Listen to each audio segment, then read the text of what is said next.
રસોડામાંથી વાસણ પછાડવાનો અવાજ આવે છે. રીટા ખીજાઈને કહે છે, મમ્મીજી, તમે કેમ મારી દરેક વાતમાં દખલ કરો છો? મારે કેવી રીતે જીવવું એ મારો પ્રશ્ન છે. ત્યારે સામે કાંતાબહેન સાસુ કહે છે, અરે વહુ, આ ઘરનો રિવાજ તને નથી ખબર? તને તો કંઈ સમજાતું જ નથી. તને ક્યારે સમજાશે આ બધી વાત? તું ક્યારે સંભાળીશ આ બધું? રીટા રસોડામાં રસોઈ કરતી હોય છે ત્યારે બહારથી સાસુ કહે છે, રીટા, શાકમાં મરચું ઓછું નાખજે, મને એસિડિટી થઈ જાય છે. ક્યારેક કહે છે, રીટા, દાળમાં ખટાશ ઓછી નાખજે, મને ખાટું ગમતું નથી, તમારે અલગ કાઢી લેજો. તો કાંતાબેન ક્યારેક કહે છે, તું તો ખાંડ વગરની ચા બનાવે છે. ક્યારેક કહે છે, પોતું જરાક દબાવીને કરતી હોય તો. હવે આ દરેક વાતનો જવાબ રીટા પાસે હોય જ છે. એ તો બોલ્યા વગર રહેવાની જ નથી. રીટા કહે છે, તમારે ખાવું હોય ને એવું બનાવી લેવાનું, હું તો આવું જ બનાવીશ. તમને ના પોસાતું હોય ને તો તમારે કરી લેવાનું. બંને વચ્ચે દરરોજ આવું ચાલતું. રીટા મનોમન વિચારતી કે સાસુ ક્યારેક અહીંથી જતી રહે ને તો શાંતિ થાય. હવે એક દિવસની વાત છે. રીટાએ જોયું કે કાંતાબહેન બરાબર બપોરે બધાયથી છુપાઈને સ્ટોર રૂમમાં જાય છે. તેમની પાસે એક જૂનો લાકડાનો કોતરણીવાળો કરંડિયો છે.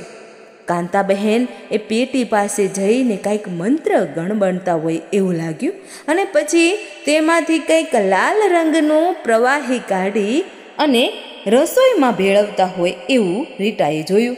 રીટાને તો ફાળ પડી. શું સાસુમાં મારી પર કોઈ વશીકરણ કરતા હશે? કોઈ કાળો જાદુ કરી રહ્યા છે? એનું વલણ સાસુ પ્રત્યે વધુ ખરાબ થઈ ગયું. તેને હવે સાસુ પ્રત્યેનો ડર વધવા લાગ્યો અને નફરત પણ વધવા લાગી.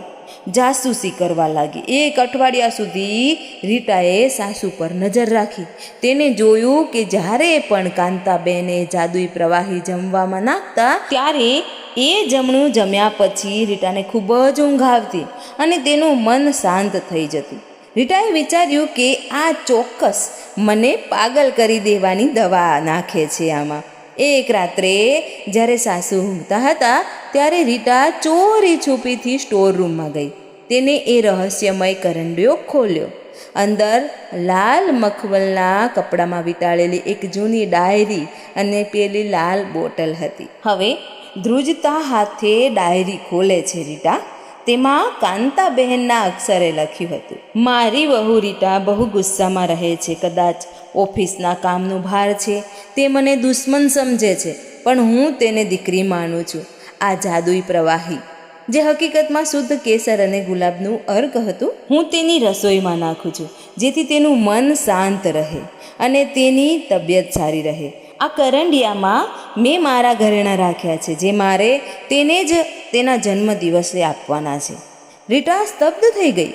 જે સાસુને તે ચૂડેલ કે જાદુગરની માનતી હતી, સમજતી હતી, જેને પોતાની દુશ્મન સમજતી હતી, જેને લાગતું હતું કે મારી સાસુ મારી પર કાળો જાદુ કરી રહી છે, તે તો તેના ભલા માટે છુપાઈને પ્રાર્થનાઓ અને આયુર્વેદિક ઉપચાર કરતી હતી.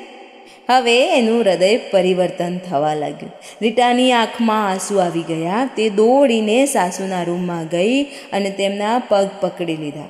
કાંતાબહેન જાગી ગયા. રીટાએ રડતા રડતા રડતા બધી વાત કરી. કાંતાબહેન હસે છે અને કહે છે, બેટા, સાસુ બહુના સંબંધમાં અસલી જાદુ મંત્રોમાં નથી, પણ એકબીજાના પ્રત્યેના વિશ્વાસમાં છે. તે મને પ્રેમથી જોવાનું શરૂ કર્યું હોત, મને દુશ્મન ના ગણી હોત, હું તારું ખોટું કરું છું એવું ના સમજી હોત, તો તને મારો કરંડિયો નહીં પણ મારું દિલ જાદુઈ લાગ્યું હોત. ત્યારબાદ ઘરમાં સુખ શાંતિ થઈ ગઈ. સાસુ વહુ એક સાથે મળી શાંતિથી રહેવા લાગ્યા, એકબીજાને સમજવા લાગ્યા અને ઘરમાં ક્યારેય ઝઘડો થયો નહીં.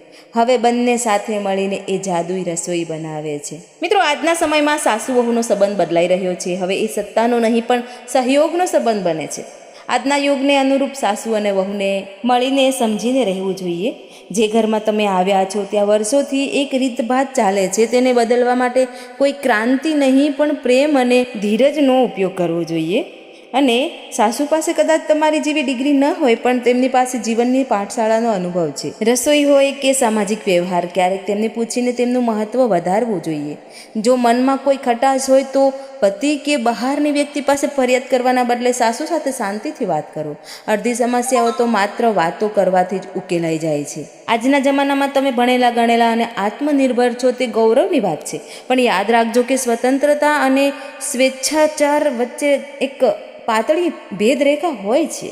અને સાસુઓ માટે પણ શીખ છે કે વહુને સ્પેસ આપો. આજની વહુઓ મલ્ટીટાસ્કિંગ હોય છે, તે ઘર અને કરિયર બંને સંભાળે છે. તેની પાસે કામ કરવાની પદ્ધતિ અલગ હોઈ શકે છે.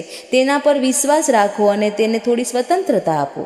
દીકરી જેવી કહેવાને બદલે તેને દીકરી જ ગણો. અમારા જમાનામાં આમ ને અમારા જમાનામાં તેમ, આ વાક્ય હવે જૂનું થઈ ગયું છે. જમાનો બદલાયો છે, સુવિધાઓ બદલાય છે, તો તમારી અપેક્ષાઓ પણ બદલો. અને જો વહુએ કંઈ સારું કર્યું હોય તો તેની બધાની સામે તેના વખાણ કરો. તમારો એક નાનકડો શબ્દ તેને તમારા આખા ઘરની જવાબદારી હસતા મુખે ઉપાડવાની શક્તિ આપે છે. તારીફ કરવામાં કંજૂસી ના કરો. અને હું તો માનું છું કે બંને માટે એક ગોલ્ડન રૂલ્સ: ઘરની વાત ઘરની બહાર ન જાય. એ જ સુખી ઘરની નિશાની છે. સાસુ અને વહુ જો એકબીજાની તાકાત બની જાય તો એ ઘરને સ્વર્ગ બનતા કોઈ રોકી શકતું જ નથી. સંબંધોમાં હારવાની તૈયારી રાખશો તો દિલ જીતવાની ખાતરી ચોક્કસ મળશે. સાસુઓએ સમજવું જોઈશે કે વહુ અણસમજુ નથી, તેની પાસે પોતાની આવડત છે. અને વહુએ પણ સમજવું જોઈશે કે સાસુ તમારા દુશ્મન નથી, પણ તેમની પાસે અનુભવનું મોટું ભાથું છે જે તમને પીરસવા માંગે છે. અને તમે ચાખી શકો તેમના અનુભવનું ભાથું. તેમને તમારા દુશ્મન માનવાના બદલે એક માર્ગદર્શક તરીકે જુઓ. યાદ રાખો, જે વ્યક્તિએ તમારા પતિને ઉછેરીને આટલો કાબિલ બનાવ્યો છે તે તમારા માટે ક્યારેય ખરાબ નહીં વિચારે. તો મિત્રો, વિડીયો પસંદ આવ્યો હોય તો વધારેમાં વધારે શેર કરો અને ચેનલ પર નવા હોવ તો સબસ્ક્રાઈબ કરો. અને સબસ્ક્રાઈબ કર્યા પછી બેલ આઇકોન ક્લિક કરો, કારણ કે મારા નવા વિડીયો તમને તરત જ મળતા રહે. વિડીયોને એન્ડ સુધી જોવા માટે તમારો ખૂબ ખૂબ આભાર.